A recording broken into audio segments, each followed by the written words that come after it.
welcome to the Let's Think About It podcast, where we embark on a journey of thoughtfulness and personal growth. I'm your host, Coach Mo, and I'm here to guide you through thought-provoking discussions that will inspire you to unlock your full potential. In each episode, we'll explore a wide range of topics from self-discovery and mindfulness to goal setting and achieving success. Together, we'll challenge conventional thinking and dive deep into the realms of possibility. Whether you're looking to find clarity in your personal or professional life or seeking strategies to overcome obstacles, this podcast is your go-to source for insightful conversations and practical advice. So find a comfortable spot, chill, and let's embark on this journey of self-improvement together. Remember, the power of transformation lies within you, and together we'll uncover the tools and insights you need to make it happen. So let's dive in.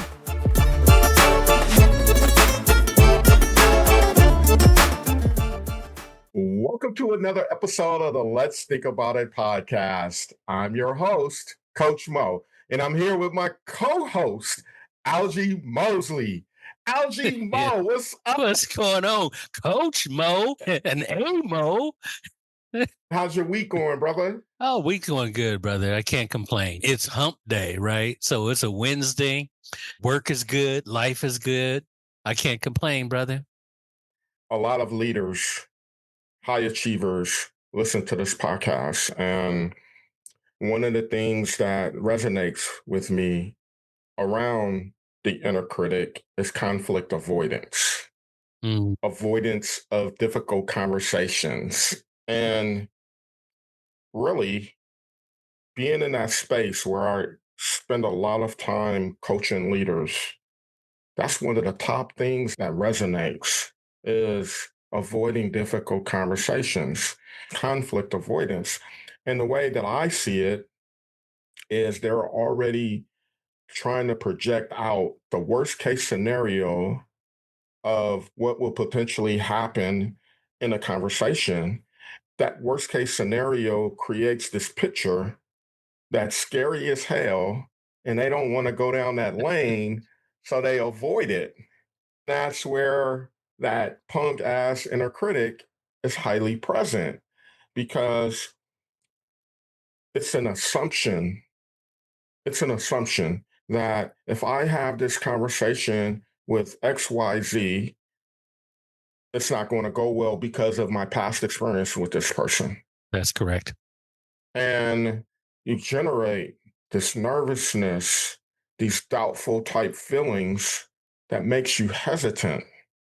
The fact that you're hesitant in that moment, that inner critic validates. That's correct. He's writing shotgun on it to tell you, nah, brother, you do that, it's going to be all bad. That's what he does. You're going to open up a can of worms. Exactly. You know, what's your perspective on it? It's very clear to me, Mo. There are certain conversations that leaders have to have. It depends upon the people they lead, right? And certain conversations just have to be had. I can remember one time when I first got into management, and there was this employee, right? And management was a little bit intimidated with her, and they just were scared to give her certain types of feedback. Right. They were just intimidated that she was going to go off, or she was going to take that feedback, or maybe she might even go take it to HR. Yep. But I was given that task, Mo,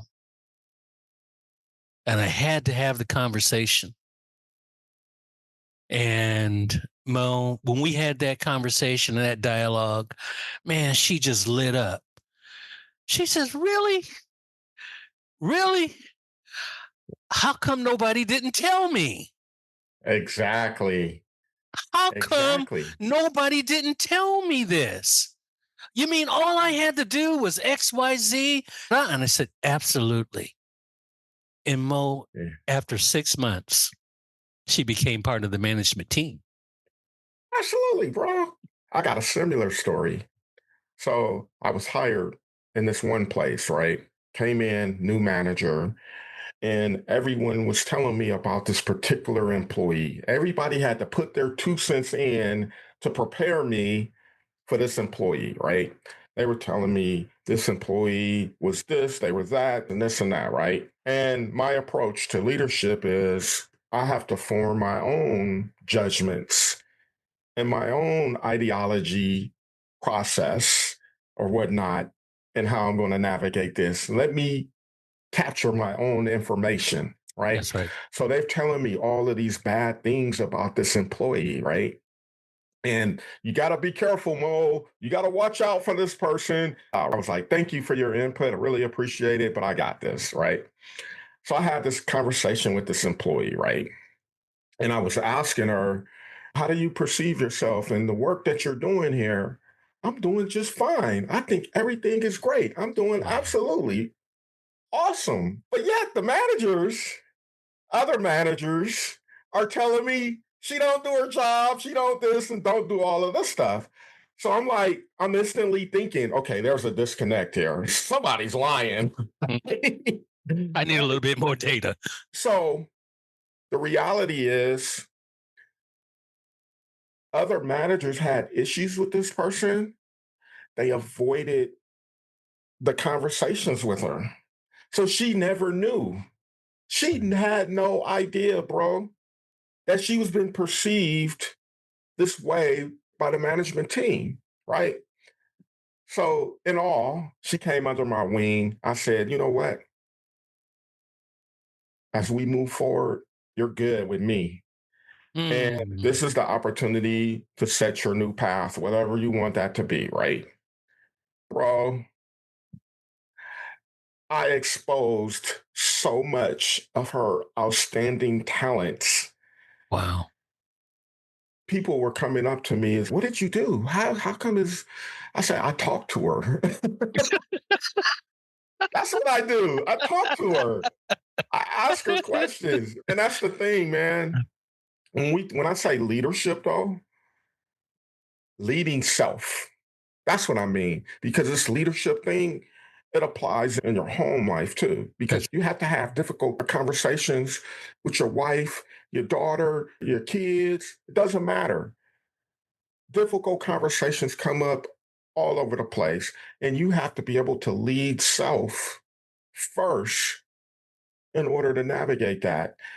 And when that punk ass inner critic is present, it's talking you, it's Mhm. talking you out of the right thing to do. And nah, man, nah. Not only if it's camouflaging it, it's Yeah. also fulfilling yourself. What do they call selective perception? So not only do you hear all this information from other managers and supervisors, but now you look to fulfill that reality. Right. And now your Right. perceptions are even off. You thought Mary was gone and gone for the day, but she was in the bathroom. Inner critic. Let me ask you this though. And we talk a lot about the inner critic. What is the difference between the inner critic and your intuition? Ooh, that's a very deep thought. Because when I think about the inner critic, I just think about it's like a voice of fear. It ain't really on my side, right? It's like the inner critic is like the shadow that stands between you and your potential, right? It whispers Yeah. to you. It said, "You're not good enough. You're too old. Those other Yeah. people are more talented than you," right? Yeah. I want to say it's like fear dressed in logic. It sounds good, right? It does. Very believable. Yeah. But intuition to me, intuition is that's that voice of truth, Right. where it doesn't really shout at you. It just whispers gently and it says, this just feels right. The critic speaks from the past situations and circumstances, like we were talking about your employee that got all that feedback, right? Intuition speaks from wisdom, right? It doesn't need proof, Yes. right? It's basically God's way of confirming an alignment before you even have words to explain it. It just flows, right? It just feels right. With that inner critic, there's questioning, there's doubt. And what the inner critic actually does is distract you away from your intuition. Remember, we're a little old school, but we grew up on Looney Tunes all day, right? Saturday morning, get up, watch the Looney Tunes, right? Remember Daffy Duck? Yeah. And this is crazy when I think about it. And it was taking us even back then, the decision process in cartoons of what the characters have to make. So Daffy Duck would be trying to make a decision, and then you have the devil Daffy Duck pop up on his shoulder. Oof. And then the devil was like, who gives a shit? Da, you need to do this, and trying to sleaze your way into it. And then the angel is the side of reason. Think about this. That's not the right thing to do. That type of thing, right? That's right. And so from a fun standpoint, that's what happens in our decision-making process, right? You got that little devil mole on one shoulder, and then on the right shoulder, you got the angel mole, right? I call it the punk ass inner critic on one shoulder and my inner coach on the other shoulder. Wow. That's how I define it, right? But that inner critic is trying to distract me away from the truth because that's what he does. It's all logic based. And like you said, with intuition, it's faith driven. That's right. Spirit. That's right. Spirit. That's and right. Trust in the spirit and the faith. That's right. And with faith, there's a lot of unseen. That's right. Faith. That's right. There's a lot of things that's working that we can't see in that moment. That's correct. And the inner critic, that punk ass inner critic. Talk about him, coach. There you go again. He tries to discredit the unseen because you're not seeing it in the moment. That's right. And so he's coming with this logic. That's right. It's not going to happen because in the past it hasn't happened. And blah, blah, blah, blah, blah. It creates this narrative. That's right? correct. All based on logic and past experiences, like you said. That's correct. Living in the past. And when you're distracted by the inner critic, you miss the opportunities of our intuition that's trying to guide us in those pivotal moments. Because you have this gut feeling, you have this sensation that's telling you this is the right thing to do, right? That's right. But the inner critic is making all of this noise, all of this different logic to discredit the good feeling that you have. That's correct. For the decision that you need to make. That's correct. Because the inner critic is focused on the past, you have a vision of the past of a previous experience and you can see it. And the inner critic is trying to keep you on that frame of reference while the intuition is saying, nah, man, trust me.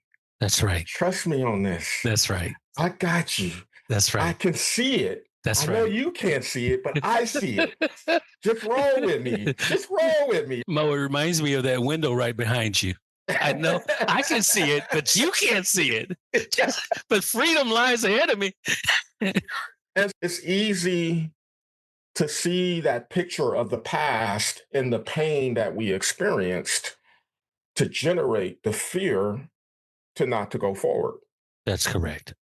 The inner critic shotgun to validate that. And he camouflages or she camouflages himself or herself to sound like it's your voice of reasoning. Logical reasoning. Mo, that hits home to a point, right? Because you have to learn to discern between the two. That good, right. That bad, that, good Daffy, bad Daffy, right? And it's almost like the critic reacts The critic criticizes, but intuition clarifies. That's what you did with your let me clarify. Let me have my own intuition, right? Let me utilize my own guiding faith Right. to make that discernment. And in doing so, look at what the benefit that you got and that employee. Absolutely. And here's the other thing, there's feelings attached to that, what we're talking about. There's feelings attached to that because when the inner critic is chirping loud, there's nervousness, there's anxiety, there's fear, there's low self esteem. In those moments, though, not you per se as a whole, Right. but in those moments when the inner critic is highly present and chirping loud, those are the typical feelings that you feel, right? That's correct. When there's space to say the inner critic, excuse me, the intuition side, your inner coach side, and you're a faith driven individual per this situation, for this specific situation. What is that feeling like? I'll tell you what that feeling is like.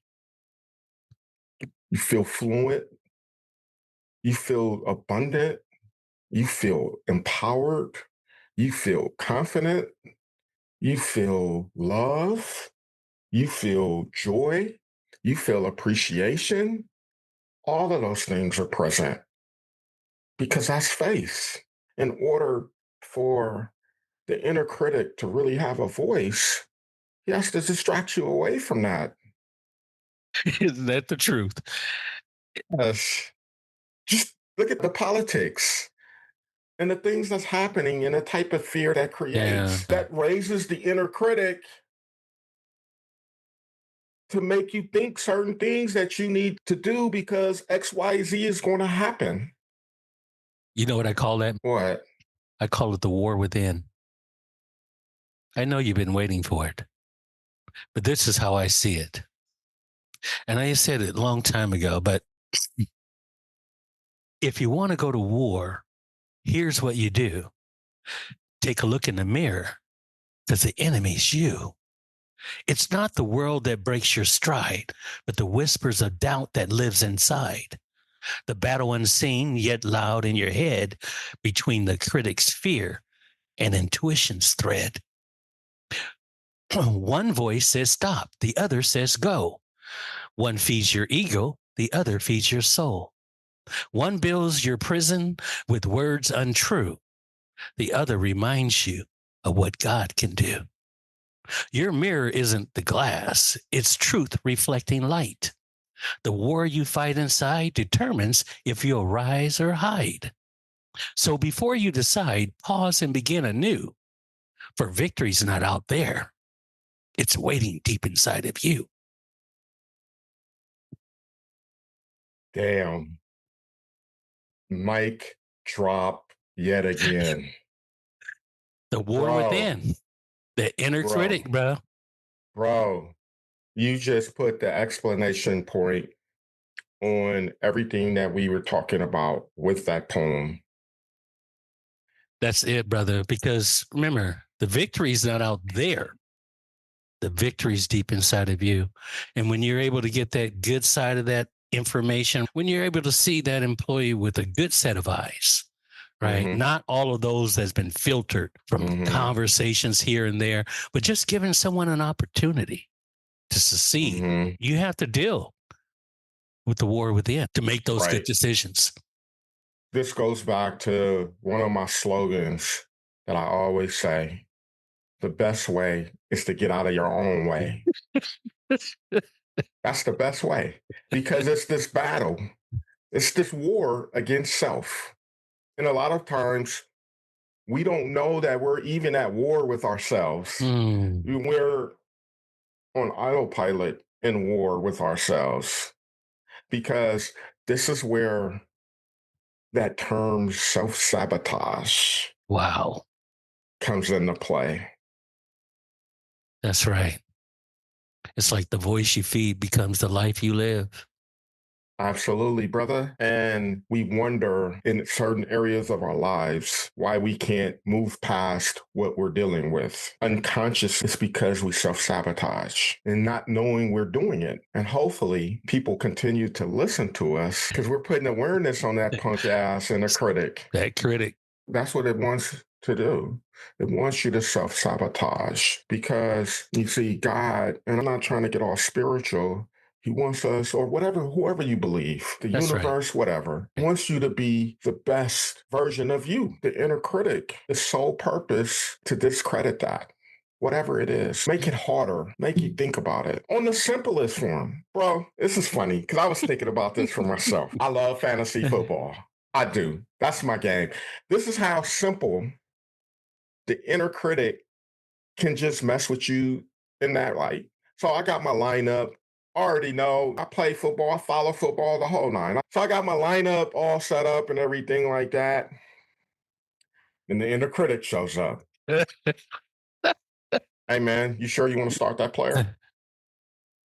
The experts say stop. Now, when I set my lineup, I did it based on wisdom and my intuition. That's right. That's what I did. So then Mr. Inner Critic, that punk ass inner critic, he shows up. Hey, Coach Mo. Hey, man, this player is projected to do better than the player that you have in the lineup. But my intuition says, you know what? No, I'm going to start this player, right? Whatever. I just got the feeling this is the right move to do. So then what I do is I go start researching. I start looking at all the experts and what they said. And the inner critic said, yeah, this player should be start in your lineup opposed to the one that you have in there. So guess what I did? I listened to the inner critic, right? Oh, last minute, I changed my roster. No, you didn't. Bro, the person that I took out of my lineup actually scored more points than the person that I put in my lineup because I listened to the inner critic. And then the other part of it was there was a player that I was thinking about picking up off the waiver wire. And the inner critic was like, nah, you should just wait. Don't do that. We need to be cautious about this. And what happens if you drop this player and somebody picks him up? Then that player goes off. You're going to be kicking yourself. Let's just wait. But my intuition was telling me, drop this and go pick up that player. So, point number two, I waited, listened to my inner critic, and guess what? That person that was on the waiver wire that I did not pick up and I let somebody else pick them up No. goes off, has a great game. No. And then my player that I was holding off on scored 0 points for me. That's what the inner critic does. That's what it is. And it's consistently working you in That's right. all little That's right. aspects of That's right. everything that you do. That's right. And guess what I was doing afterwards? I said, damn, I should have just stuck with my decision. Damn, I should have just stuck with my gut. You ever say that to yourself? Oh, yeah. All the time, if I had right? only listened. You know what? I'm going to take you because it just reminded me when you were talking about that. It reminded me of when we were talking about holding employees accountable. So I had just started. It was my first position in management. And for me, I read a lot. And I was given this group of employees that were just, it was crazy. A lot of non accountability. And so there had been employees there that had been there for years. They had certain expectations and expected certain privileges. There were employees that were new, right? And so I was given this task to deal with all these employees. It was a beautiful challenge for me because in those challenges, it forces you to become better. And so each and every time I poured into me, right? Because that's my set of shoes. And through that, the team started changing. I found out how to feng shui the work environment for productivity and all this stuff. And then one day, one of my employees came up to me. He came running up to me. Algie, I finally get it. I get your management style. And I says, what do you mean you get my management style? What are you talking about? He said, it's all in your name. Algie. A stands for accountability, leads to greatness in everyone. As he was enjoying the successes that all our team were having, as people were being promoted in different positions. And at first, it was a big challenge. But when he started seeing the successes, he saw it in my name. Wow. Accountability leads to greatness in everyone. So having those conversations is critical, not only to you, the individual, the organization, but to the Yep. people you serve. Absolutely. And To your and mo family. and To your that's what family I was too. gonna tell you. The reason why they come to work. Know your peoples. And man, it just created an environment of success by having those hard conversations. But I had those hard conversations with non-judgment, but I came to the Hmm. table with love. I came to seek to understand rather than being understood.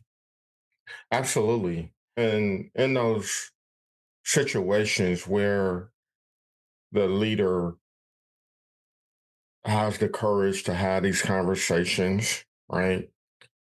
Sometimes they don't really know how to have the conversation That's because right. they're going in, they need to be heard.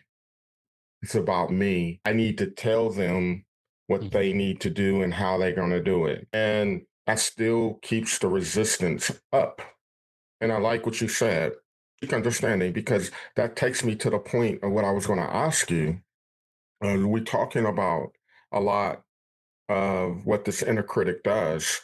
And we're creating awareness for people to understand the difference between the inner critic versus your intuition, or the inner critic versus the inner coach. But the question really is, when that inner critic does show up and you do have the awareness that it's present, what do you do? What do you do? How do you tame it? The And first thing, that's what I wanted to ask you. yeah, the first thing I do, Mo, is I pause for a moment and I recognize who who I'm speaking to. I have to realize, who am I speaking to? And if it's that other side, let's just keep it. If it's the devil, Right. and I'm going to say negative energy, I'm going to get Mary. She married. They told me she did this. I'm going to make sure I'm the boss now. Yeah. Or I can come at it with the other side that says, I'm going to give her an opportunity. I don't care what they say. I'm going to come in with the angel side of me. How can I help you succeed? Right. Yeah. And that becomes the battle. Right. But for me, it's faith every time, because I know what that other side wants to do. And the difference between that other voice, right, which is critic, and judgment, which Mhm. is a lack of lovement, right? I check myself before I wreck myself. Man, and you know what you have for yourself in that moment when you're able to do that? You know what you have? Do I have swag? You got swag, brother. That's right. You got swag, my brother. Self awareness, Y power, aligned action, and grit. Exactly. Exactly. You're such a great pupil. If I ruled the world. but but honestly though, that's serious though, because when you're able to pause and do what you just said, you're taming the critic all day, Yes, every day. And when the critic is tamed, you start to see possibilities in the moment of outcomes that you want to achieve. That's self awareness 101 right there. And when you're pausing, you're seeking understanding for your purpose. right. You're pausing for a purpose. Like, how am I going to get through this? What's the why here? The aligned action is the pause. That's right. That's right. The aligned action That's is right. the pause. And then the grit is the diligence Mm, that you have within yourself to consistently pause, because you are aware how to tame your inner critic. that's right. When you come from that space, that's swag, brother. That's swag. That's what you described. And you know where I got that swag, Mo? Like the old, there's a song, but its song's different. But the song says, I got it from my mama. But for me, I am my mother's heart living outside of her. Right. That's right. Because my mother taught me how to be it. Right. As we talk about be it forward. Right. She taught me how to believe in myself. She taught me how to empower my mind, how to inspire others so that I might be able to transform my future. So if you're able to be it, then you just move forward with it, Mo. That's right. And to be honest with you, Mo, when you're able to move forward with swag, ain't no stopping us now. Ain't no stopping us now. Ain't never no stopping us, brother. So as we get ready to close out, man, this is another powerful conversation. What's some lasting thoughts that you have for the audience today? My lasting thoughts as it surrounds this, Mo, is really simple, right? As we talked about the inner critic and we talked about intuition, right? And good versus evil per se and all that other good stuff. But accountability begins with holding yourself accountable, right? Which voice are you going to obey? And when you obey that voice, it's very simple. I think it's Proverbs 23:7. For what a man thinketh in his heart, so is he. That's right. That's right. I want to add this. There's no finish line to the stuff that we're talking about. The inner critic is working 24/7, nonstop. No matter how much personal development that you put into your consciousness, the inner critic is still working overtime to break through and distract you. I deal with it every day.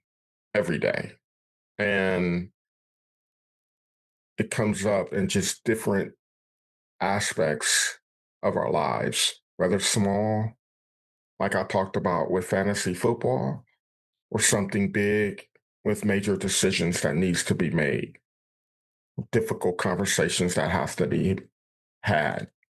The inner critic is always trying to find a way to work you and get you off your game. And today was about putting more awareness on understanding really not just conflict avoidance, but truly understanding the difference between the inner critic and intuition. And I appreciate you, brother. Be it forward, and you'll have swag. Hey, I do want to say one thing, and I want to remind our audience, because it was very important, the ending of that poem, to understand that fear stands for false evidence appearing real. And the last phrase of that poem goes, your mirror isn't glass, it's truth reflecting light. The war you fight inside determines if you'll rise or you'll hide. So before you decide, pause and begin anew. For victory's not out there. It's waiting deep inside you. I appreciate you, brother. Thank you. I love and appreciate you too, brother. Thank you for joining me in this episode of Let's Think About It. Your time and attention are greatly appreciated. If you found value in today's discussion, I encourage you to subscribe on your favorite podcast platform. Remember, the journey of self-improvement is ongoing, and I'm here to support you every step of the way. Connect with me on social media for updates and insights. You can find me on Instagram and Facebook at Coach Mo Coaching or LinkedIn at Maurice Mabry. Or visit my website at mauricemabry.com for exclusive content. Until next time, keep reflecting, keep growing, and most importantly, keep believing in yourself. Remember, the most effective way to do it is to do it. Together, we're making incredible strides toward a better and more empowered you. So thank you, and I'll see you in our next episode.